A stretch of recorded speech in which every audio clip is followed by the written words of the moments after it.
Hi, wrestling fans. Thanks for clicking the dreaded D. Rose report. You know, this has been just an awful, depressing day in wrestling. I'll get to that in a minute, but I got two reports here to give you. And here's the way it's kind of shaping up for FASTLANE pay-per-view. First contenders match is going to be Daniel Bryan taking on Roman Reigns. We got the U.S. title, going to be John Cena and Rusev. Intercontinental Championship match is Dean Ambrose taking on Bad News Barrett. Tag team title match going to be Cesaro and Kidd taking on Usos. And Diva match going to be Paige taking on Nikki Bella for the title or belt. And the Dust Brothers taking on each other. Stardust, Goldust. And of course Sting and Triple H are going to be doing a face-to-face in the ring. And the kickoff show is going to be the Miz TV interviewing Paul Heyman. Of course, you know it's going to be about Brock Lesnar. But anyway, regarding Samoa Joe leaving TNA, word is that the two sides were negotiating and trying to come up with some terms, you know, on a new deal, but ended up things just remained kind of friendly between Joe and the company, but didn't come up really with anything. The situation was described as similar to the one that led to AJ Styles leaving in 2013, where TNA was not able to match what Joe had been making, so TNA made their final offer and things was left up to Joe. So he decided to leave. And TNA made it clear that to Joe that there's no heat on him and the door would always be open for a future return. Plus he could come back and do a pay-per-match, you know, for, you know, just the pay-per-views they wanted, if they wanted. All right, a lesser known factor, I guess, had to do with Joe's departure, is the company's looking to invest more in newer talent coming in. Titus O'Neil, he's a guest blogger on the rockfather.com, Black History Month website, and Sunday's episode of The Divas drew by 914,000. Before that, it was like a little over 1 million viewers, down from probably due to maybe it's Saturday Night Live. I think it drew a good rating on Sunday. John Cena granted 2 Make-A-Wishes over in Abu Dhabi last night, or a couple of nights ago. And former TNA knockout Velvet Sky reacted to the news of Samoa Joe leaving the company and said TNA's not the same. Of course, remember they did a reboot, re-kick, reset, whatever they called it. All right. They got a bunch of different things on about Bray Wyatt and, you know, doing cryptic stuff about Undertaker, saying that spike is actually a spike in the coffin, you know, that they so I don't know, we'll see you know, whether they're going to have a meeting at the Grand Stage in the mall or not. WWE talent were signing merchandise to be sold at the official WrestleMania 31 Superstars in Santa Clara this week, and WWE recently registered the trademark Redneck Reaping Company. This could be a name of a new stable coming in, Redneck Reaping. I don't know who, it's got to be some NXT stuff.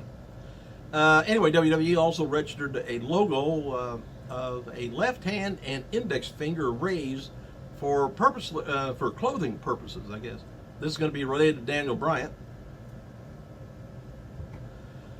Dark match at last night's taping, or at a SmackDown taping in Fort Lauderdale. This was 2 nights ago.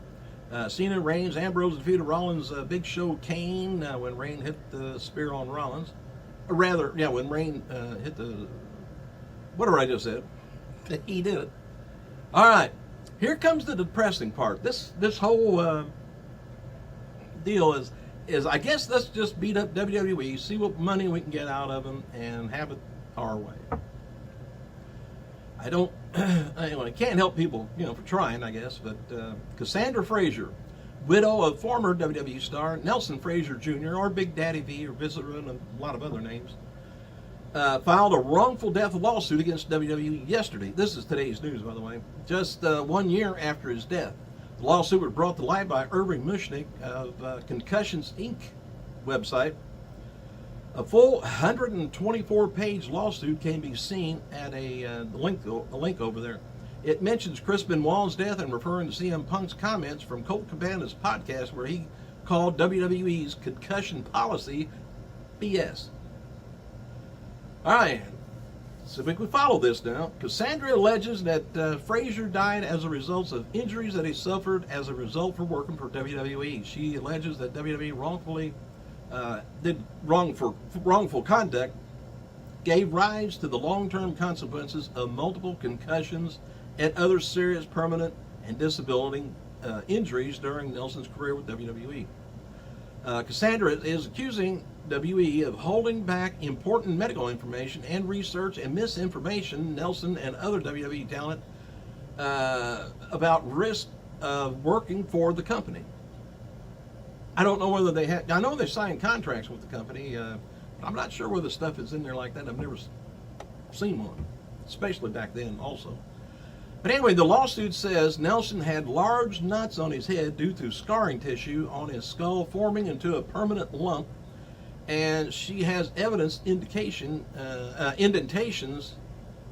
to his skull also, I guess. It adds that Frazier had severe symptoms of neurological injuries and other physical trauma before he passed away, including severe migraines, and he had sought medical attention for it. And the suit also says Frazier suffered from severe depression, something else that he sought medical attention for. And the suit continues, Frazier had sustained serious long-term brain damage from his WWE career. Frazier's broken spirit and body left him virtually penniless and was forced to pay cash for medical services in the months before his death.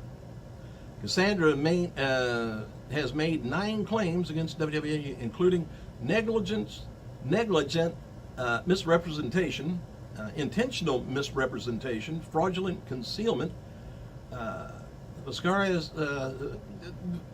liability, and fraud by omission or failure to warn, punitive damage, wrongful death, and loss of consortium by herself. I don't know what to think of that. I don't know how much is true. Now, from what the medical autopsy was, if I remember right, he died from a heart attack. Could be brought on by a lot of different things. It wasn't maybe he was over 450 pounds, maybe. But we'll find out. They may settle something out of court. All right, here's the other thing. WWE wrestling, well, not WWE, but the wrestling legend Bobby Fulton of the Fantastics tag team wrote the following on Facebook after Vince McMahon's Muscle Fitness cover came out. I don't know if you've seen that or not, but he looks fantastic in it, but it looked cartoonish to me, so it's been tampered with somehow. But anyway, Fulton says, Vince sure is ripped. He's a master of ripping people off. Like all wrestlers like me from the territory days. He said he stole our likenesses, who we are, and our intellectual property of our matches. WWE has admitted that they don't have any of our signed releases. Most don't even get a dime for a WWE DVD sold in major stores around the worldwide and online or on the network. Come to Vince, or says, come on, Vince, really man up, pay up. Scott Annam said you paid a lot for libraries of video of the contents of world-class championship wrestling, Mid-South, UWF, and other regions, so he paid them big money. Please share this and let us know, or let WWE know it's time to pay up. That's what he's got on his website, or I mean on the Facebook page. All right, not done yet. By the way, Kid Cash talking retirement.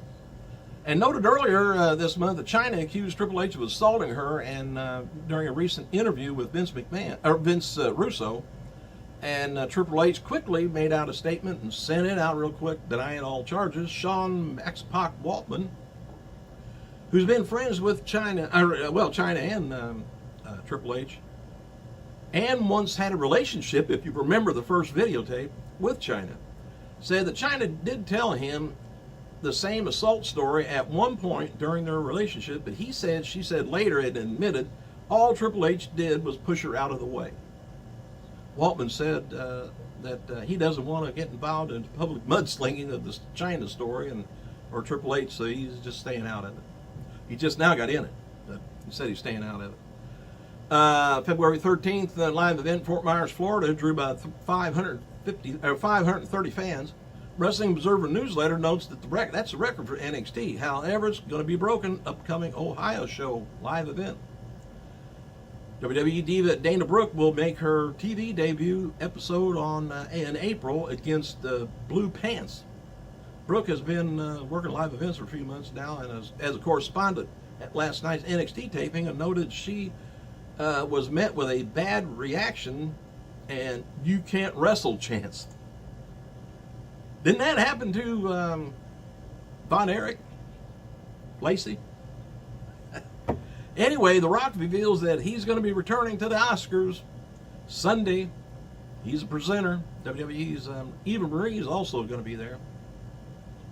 One-time ECW Tag Team Champion Danny Doring, 41 years old, former WWE wrestler, either Sean Spears, Gavin Spears, whatever you want to call him, 34 years old.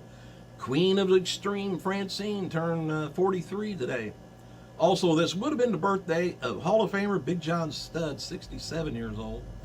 On this day in 2007, the wrestling world lost former ECW World Champion Mike Awesome at the age of 42 years old due to a suicide.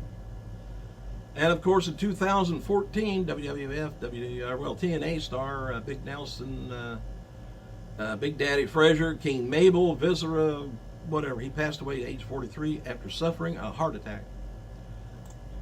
Thanks for clicking, you guys. I gotta go.